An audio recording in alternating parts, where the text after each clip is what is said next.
کیا احمد کے ساتھ جو ہوا نا میرے بچے کے ساتھ جو ظلم ہوا ہے وہ میں بتا رہا ہوں. اور ایک میرا شاگرد ہے شفیع اللہ.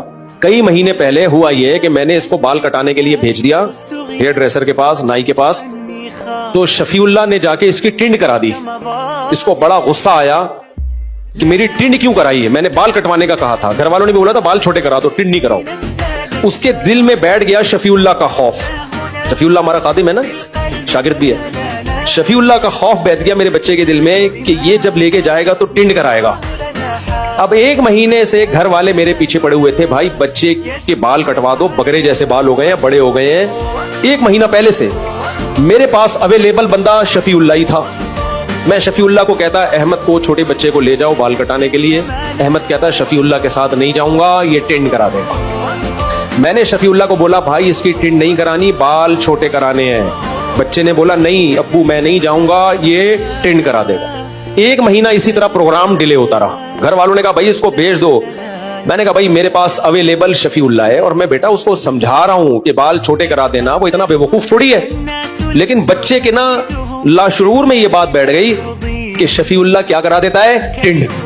میں شفیع اللہ کے ساتھ نہیں جاؤں گا, جو ہمارا گارڈ ہے نا شمس, اس کے ساتھ جاؤں گا. میں نے ہتھیار ڈال دیے. میں نے کہا شمس بھائی اس کے بکرے جیسے بال ہو گئے ہیں, تو اس کو لے جا یار, ادھر نائی کے پاس لے جا, اور ٹنڈ نہیں کرانا, خدا کے لیے اس کی ٹنڈ نہیں کرانا. بہت سمجھایا. شمس نے بولا بے فکر نہیں. میں نے کہا یہ ایک مہینے سے جا نہیں رہا کہ ٹنڈ نہ ہو جائے. ہوا یہ کہ جب بچہ آیا تو فل ٹنڈ ہوئی تھی اس کی. مجھے بچے کا خوف نہیں, گھر والوں کا خوف کہ میرا کیا ہوگا کالیا. گھر والے تو مجھے چھوڑیں گے نہیں بھائی. ایک مہینے سے یہ پھٹا چچا, گھر والوں نے بھی بہت تاکید سے ٹنڈ نہیں ہونی چاہیے اس کی. میں نے بھی قسمیں اور پورے جتنے بھی رہن رکھوا سکتا تھا جو جائیدادیں, کہ بھائی ٹنڈ نہیں ہوگی, جو شورٹی آپ نے لینی ہے, جو تسلی نہیں ہوگی, ٹنڈ بے فکر رہو. جب میں آیا تو رپورٹ یہ ملی کہ اس کی ٹنڈ ہو چکی ہے. میں نے شمس کو بلایا. میں نے کہا میں گھر نہیں جاؤں گا. میں نے کہا یار ایک مہینے سے یہ جھگڑا گھر میں چل رہا ہے, ٹنڈ نہیں کرانی, ٹنڈ نہیں کرانی. بچہ بھی کہہ رہا ہے, بچے کی ماں نے بھی بولا ہوا ہے. میں نے کہا یا تو میری بھی ٹنڈ کرا دے احتجاج میں.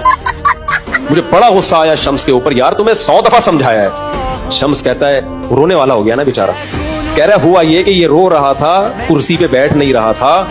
میں نے کہا اس کے لیے پاپڑ لے آتا ہوں دکان سے, سامنے شاپ سے کیا لے آتا ہوں, پاپڑ کھاتا رہے گا اور بال کٹتے رہیں گے. کہہ رہا ہے میں پاپڑ لینے گیا ہوں, واپس آیا تو آدھی ٹنڈ ہو چکی تھی. صحیح, جب آدھی ہو ہی گئی ہے تو اب آدھی تو اور بری لگے گی. کہہ رہے آپ مجھ پہ غصہ نہ کرو, میں اس سے پہلے لڑ چکا ہوں نائی سے, اتنی جلد بازی کی ضرورت کیا تھی تمہیں. خیر جی, ہم نے کہا ہم تو اب گھر جانے کے قابل رہے. خیر میں کافی دیر بعد گیا, مجھے لگا کہ اب تھوڑا غصہ, تو وہ کیپ پہن کے گھوم رہے ہیں. آج کل کے بچوں کے بھی تو, ہم تو یار ٹنڈے ہوتے تھے, ٹنڈے پنڈے گھوم رہے ہوتے تھے. تو یہ اس لیے یہ ٹنڈ کا واقعہ عظیم واقعہ ہے.